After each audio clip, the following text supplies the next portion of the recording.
Hello, you're watching The Slice, and today I'm joined by Matt Smith, the frontman and lead singer from the power metal band Theocracy. Would you call it power metal? I mean, being a Christian band, you could sort of define yourself as worship, really, couldn't you? Oh, we could. I'm fine with power metal. When people ask me, I usually just say melodic metal. We have elements of power metal, elements of progressive. Um, so I'm not really bothered either way with what people want to call us, but I think melodic metal, pretty well sums it up. So that's usually what I say. Fair enough. I mean, you've got the sort of the progressive trait of the long songs. I mean, take a look at Mirror of Souls. You got the title track being 22, 23 minutes long. And as I say, a lot of progressive metal bands do like the massive opus, certainly. Yeah, definitely. And that's certainly, progressive's it's no insult to me. I mean, I love a lot of those bands. The thing is, we're probably not as musically advanced as a lot of those guys. So, I don't know how much the that tag fits all the time. But yeah, we definitely, we throw odd time signatures and stuff like that in here and there. Yeah, We sort of just spice it up, and like you said, the long songs and the sort of unorthodox arrangements, that can definitely be traced back to the progressive side. very cool. Right. I was just having a look at the sort of album history, if you will. I noticed the first one you did like entirely by yourself. That was released on Metal Ages, wasn't it? So what made you just decide, I'm going to make an album, I'm going to release it to the world? I mean, how did that sort of come about?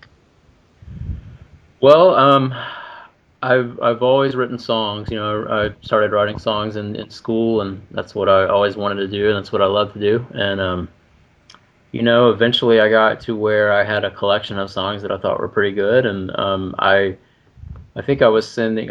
I was always recording demos as I went along Yeah. too on my little 8-track cassette thing or whatever it was.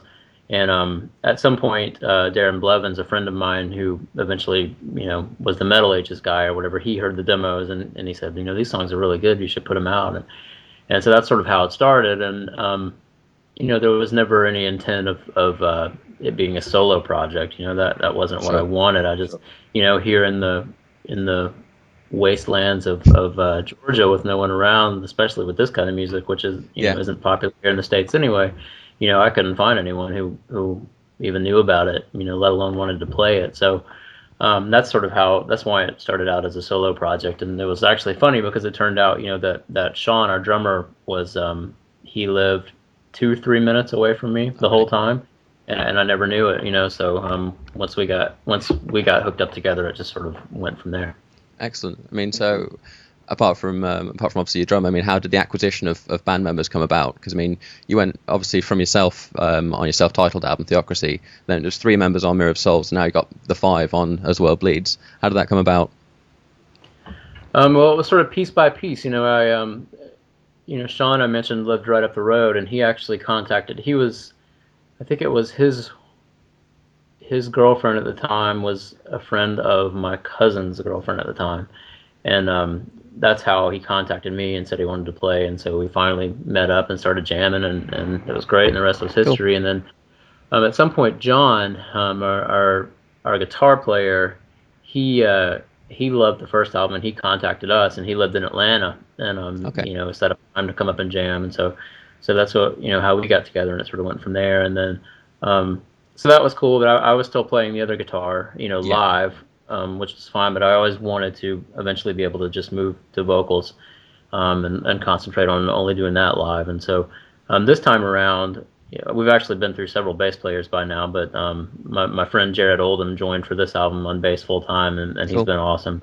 And then Val Allen Wood was a guitar whiz, based in Atlanta. Some other bands, and the band he was in, they split up, and so he didn't have anything to do, and we got in touch, and he came down to jam, and the rest is history. And it's been great, man. I mean, I love this lineup, and I couldn't be happier with these guys. So I hope we're together for a long time. That's great.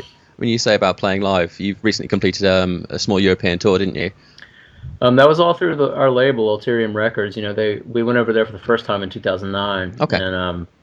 and it was kind of the same deal. It's a smaller, short run, and then it was time to do it again this year, and it was sort of we were a little disappointed because they were set up so far in advance that we thought the album was going to be out, and then Yeah. the album ended up being postponed a month or so, so we just barely missed the deadline. It wasn't out, but it was okay, man. It ended up just being great. I mean, Cool. even it was cool because we got over there and our first show was in the Netherlands and it was sold out. And about 2 shows in, we were thinking, we kind of all looked at each other and said, "This is a lot bigger than last time." Yeah. I don't know what the change was, but I don't know if it was um, sort of the shelf life of Mirror of Souls or excitement about the new album or what. But for some reason or another, it was definitely bigger and better this time. The crowds were bigger. I mean, last time was good too, but a lot of the shows, the people that know us, we would be on a bill with other bands, Yeah. and they would just be there to see whoever, and we'd have to kind of win them over. So, I mean, how does a typical Theocracy live show go? Do you do the whole Striper thing where you throw Bibles into the audience, or is it like, how do you sort of play it? No, there's none of that. We just sort of play, and hopefully let the music do the talking, and it just depends show to show. Whether we're on a festival or playing a short set or a longer set. There's really no set formula, but Okay. we're no Bible throwing or not a lot of talking at this point. Just kind of play and Yeah. and hope music will do it. Well, I suppose with playing in different European countries, there is a language barrier to overcome. So, talking might not be the best thing to do. But I take it you're aiming to evangelize with your music. Yeah, I mean, it's that definitely comes along with it. I'm a songwriter and I write what I believe and hopefully people will appreciate it and understand what I'm trying to say and that's it. Yeah. Yeah. I mean, how does your songwriting process sort of work? I mean, I take it it's a little more advanced than just opening up the Bible and going, "Oh, that sounds good." Yeah, it's normally the music comes first. I mean, Yeah. I'm always sort of cataloging ideas on my phone or whatever, as I come up with melodies or Yeah. riffs or go through something in life or have a friend of mine go through something and tell me about it, and that Yeah. sort of gets the wheels turning and gives me an idea for a song, and then from there it's just eventually a melody or a riff that I have will sort of seem to fit with that idea for whatever reason, and then it'll kind of go from there. I'll be like, oh, Yeah. this idea I had 3 months ago actually works really well, in the bridge here, and off to the races. So there's really no set formula. I mean, it happens different ways, but generally it's music first, and then lyrics come later. Cool. What about the Christmas songs that you do for the Club of Souls? Well, that's actually it was almost an accidental thing. Okay. I did this big Christmas medley the first year. I Yeah. think it was like 2003 or whatever after the first album. Um, I don't even really remember why. Just for fun, I thought it would be something cool that people would like to hear, and people loved it. And then, sort of immediately after that, it became expected. Every year, here Yeah. comes the Theocracy Christmas song, and so they're like, "Well, we better do something. People are expecting it." And then, the mistake was that first medley. I pretty much took all the good Christmas songs and threw about 10 seconds of them into that, so that greatly cut down on the catalog of what we could do. And Sure. so, since then we've tried to do what was left, or write some funny ones as well. And but this year was the one where we said, all right, nothing this year. We too busy with the album. John just got married. Oh, congrats. Just no time. But yeah, yeah, thank you. And I am, although I am actually remixing the original medley, because somebody said on our forum, the medley's not in the Club of Souls. You should put that up. And I thought, well, yeah, we should. Then I listened to it and I was like, oh, this doesn't sound very good. So I'm gonna remix that, and then we'll put it up on YouTube and put it in the club. So nothing new this year, but it's at least something, I guess. Yeah, exactly. At least there's some sort of release. I mean, I've got to be honest. I was quite expecting something. I mean, after what was it you did last year? Was Rudolph versus Frosty last year? Was that a couple of years ago? Last year was All I Want for Christmas. Oh, of course it was. Yes, Yeah, yes. the unemployment one. Yeah. Yeah, I like that Yeah. one. That was good. But the one which really got me, I think my favorite of the Christmas songs was "Angels from the Realms of Glory." Because I mean, I Oh, good. sang at church myself, and then heard your version. I was like, whoa, that is quite different. I forgot. Yeah, I think that one's sort of underrated. I actually listened to that yesterday for the first time in a long time, and I was like, wow, this actually came out better than I remember. So yeah, thank you. Cool. I mean, possessing almost no musical talent myself, how does it feel, sort of putting on a CD and thinking, wait, that's my voice. This is a bit weird. Well, I spend so much time in the studio now that it's sadly can't get my own voice out of my head. I'd like a break from it. Oh dear. I mean, what other artists do you listen to? Oh, a lot of the power metal stuff, European stuff I like, Avantasia and Ed Guy, those Yeah, guys are kind of friends, so like those guys and Sonata Arctica, Nightwish, then the progressive stuff we talked about, sure. Dream Theater, Fates Warning, those guys. And then, early on, especially all the just the classic metal influences, Metallica, Iron Maiden, Yeah. Death, all those guys. So, I think you can hear bits and pieces of all that stuff in our music. I was reading also online that you're featured in the Metal Bible, which was originally done in Swedish or Finnish or something similar to that, wasn't it? Yes, I actually just got a copy of that myself for the first Oh, time, cool. probably a month ago or so. So yeah, it was a cool project, man. It's a cool thing that guy's doing. He's very dedicated to it, and he's when we played Europe this last time, I can't remember what I think it was one of the shows in Germany, but they had a lot of the metal Bibles there, so it's Cool. apparently, I mean, it's gotten all over the place, so it's done well. They've got all sorts of artists in there, not just like the big stars like Nico McBrain from Iron Maiden, but some of the smaller people as well. Yeah, it's cool. It's got like you said, a nice mix of different artists, and they're sort of spread throughout the book, and they each tell a story of um, you know, I went through this in my life, and this is what the Bible means to me, and so forth. So it's pretty cool, because it's got the Bible, but it's got those guys' stories sort of spread Yeah, you know, throughout the book, giving sort of personal histories and things like that. It's really neat. that's cool. I mean, what's next for the band? Is there a music video coming out? Is there like any more planned singles? We actually are planning a music video. There's nothing concrete yet. I think we found a director, at least from what they sent me, who looked good and seemed affordable and everything. So, Cool. but nothing official. We haven't actually, talked to him or decided on a song or anything. But yeah, definitely a video is in the works. Hopefully, I guess probably early next year, I would imagine. Yeah, Not entirely sure what song. I think there's a few from the new album that would be good for it, which is a good problem to have. And and then after that, we're let's see, we're playing the Vapu Gospel Festival in Finland next April, cool. uh, which we're excited about. First time in Finland, and then we're playing the Pathfinder Metal Fest over here in Atlanta in July, Cool. and that's really all that we have, officially planned at the moment. I mean, we're talking about doing a really small, CD release party show, Okay. maybe actually here in Athens. I mean, we haven't played here in Athens in years, because no one ever showed up. There's Yeah. just no point. Um, we don't play local shows that much anyway, but if we do, it's normally Atlanta, an hour and a half away or whatever, just because it's bigger and a few more people will come. But now that the album has done pretty well, we're kind of curious to see, well, maybe doing a CD release show here at a really small place, would be kind of fun.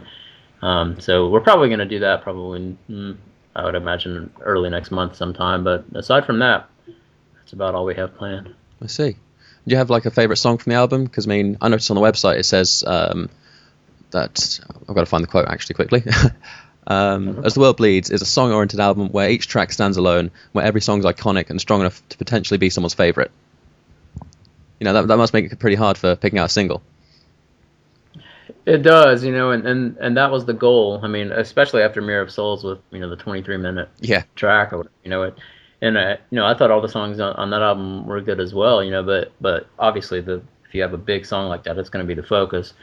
And so this time I wanted to make it, yeah, like the quote there says, where just every song stands alone and sort of like some of those classic albums that you put on, and just every song is just one after another, just yeah, you know just known and loved, and so far it seems that it's actually we actually met that goal, at least from reading, hearing what people say to me, and reading reviews and things like that online. It's like, I mean, every single song on the album has been mentioned multiple times as the best song and also the worst song, yeah.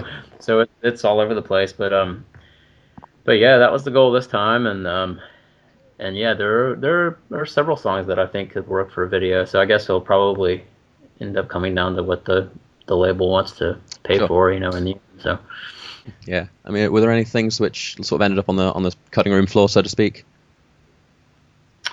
No, nothing. I mean, that's my biggest thing, is taking care during the writing, Sure. and anything that, if something's not going to work or whatever, I just toss it and move on, and I try to be that way about, every second of every song, and then obviously people, will have parts, that they wish weren't there or their favorite parts or whatever, but so no extra songs or anything like that. I'm actually, last time we had a bonus track called Wages of Sin, which was Yes. the, yeah, for the Japanese release, and we may have to do.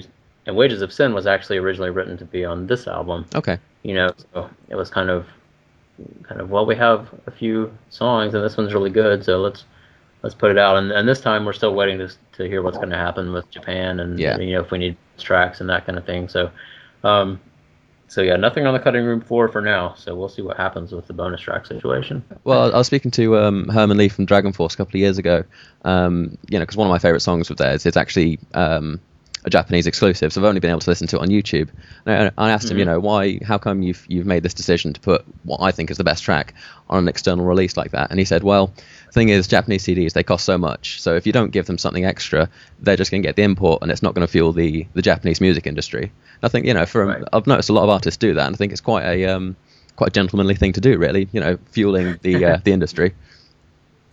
Yep, that's exactly what it is. They say, because I think domestically their albums are so much more expensive or Yeah, something, that they have to have an incentive to buy the Japanese release. And so that we weren't gonna, like I was saying, we're so concerned with quality, and having, we don't want to do anything that's a filler track, or sure. you know or not as good. So Wages of Sin was a good song, and so we said, well, let's give them something really good. So that's how that came about. Yeah. Have you ever had anyone just sort of come up to you and say, what you're doing is stupid, what you're saying about it's nonsense? Have you had anyone who's like really been against what you're doing? Yeah, for sure. But normally it's online. Yeah, yeah. Everyone's Or gonna I have mean, their trolls. everybody hates everything. Everything. So that's kind of expected. I mean, generally they're pretty respectful to us in person. I mean, occasionally we'll have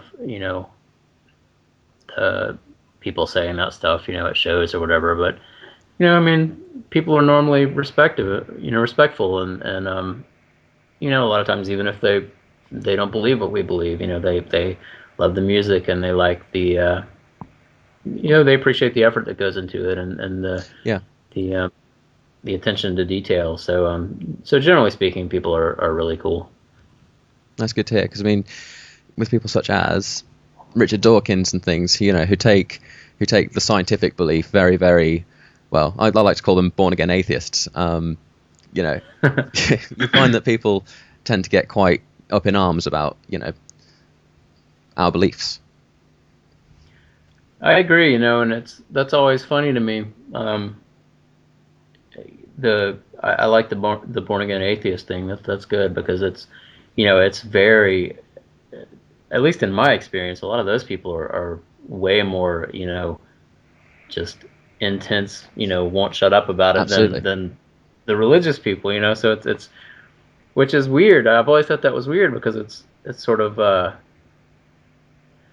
I don't know. I mean, why devote that much time and energy into something that it would be like me starting a nonstop smear campaign against the Tooth Fairy or Easter Bunny or something. It's Yeah. like, I don't know. To each their own, I guess. But it's always sort of interesting when it's that constant from people. Mm. Yeah. Yeah, majorly off topic, but what is the story with the Easter Bunny? Because here in the UK, we don't really practice that. It's just, you get eggs on Easter, and that's, people don't really question it. How did the Easter Bunny come about? I have no idea. No, is there any It's sort of philosophy behind it, or not that I'm aware of. It's probably some old, pagan tradition that yeah, was eventually, turned into something religious or whatever. But mm, um, I don't know. It's sort of the same here, really. Just eggs, and for some reason there's a bunny. Yeah, No one really knows. which doesn't lay eggs at all, but yeah, Legs at all. But there you go. one of those things. Cool. All right. Well, we're going to wrap things up very quickly. Let's say you got like 60 seconds to plug the new album. What would you say? I would say that we worked extremely hard on it. If you like melodic metal, if you like it fast, you like it heavy, you like it, slow, you like it majestic, we've got a little bit of everything on there.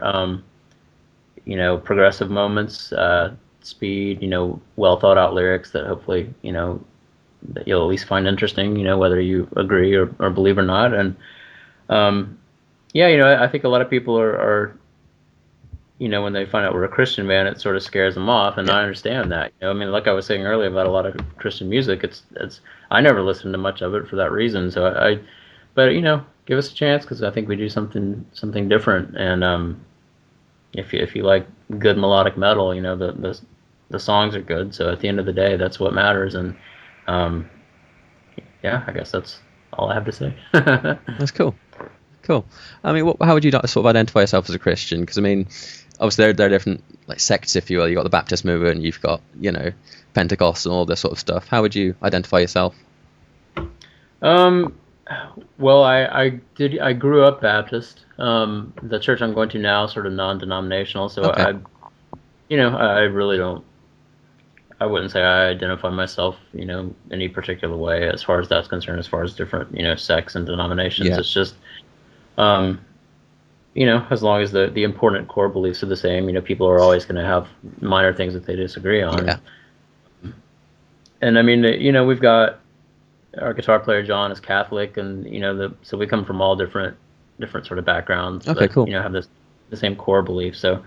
Um, so yeah, That's cool stuff. Right, Matt. Thank you very, very much for taking the time to have a little chat with me. Really do appreciate it. absolutely, man. Thank you so much, and thanks for the kind words about the album. Hope you continue to enjoy it. You're very welcome, and all the best for New Year and Happy Christmas to you. Thank you, man. You too. Take care. Thanks, mate. Bye bye.